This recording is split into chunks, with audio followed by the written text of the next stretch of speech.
So think of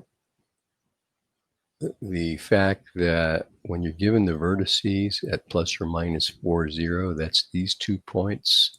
We can use that to determine that the center of the hyperbola is the midpoint of the segment joining the vertices. So that's the centers at the origin, 0, 0.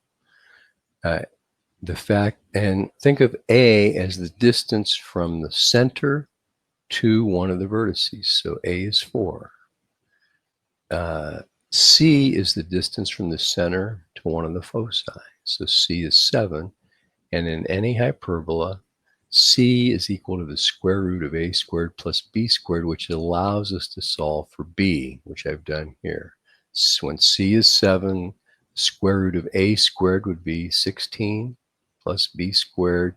B squared has to be 33. So there's the equation of a hyperbola centered at the origin with an A value of 4, and A squared is 16.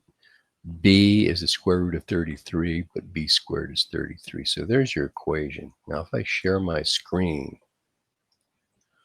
and go to Desmos, I can show you a graph of this particular hyperbola. Notice that this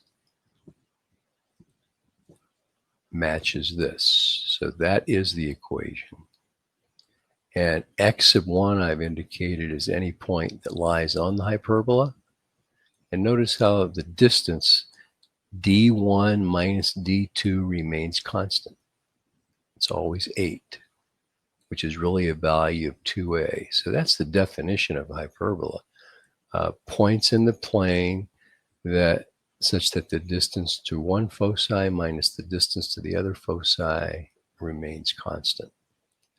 If I highlight, and by the way, if I change h and k, the hyperbola moves off having a center at the origin.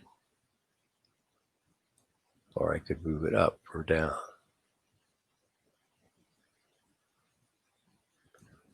And we'll put it back to 0.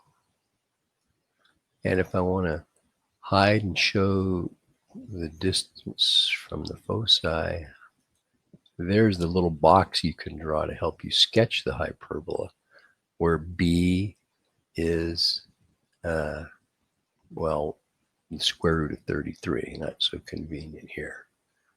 But I'll post a link to this graph in the answer to this question. There you go. Hope that helped. Stop screen sharing and stop recording.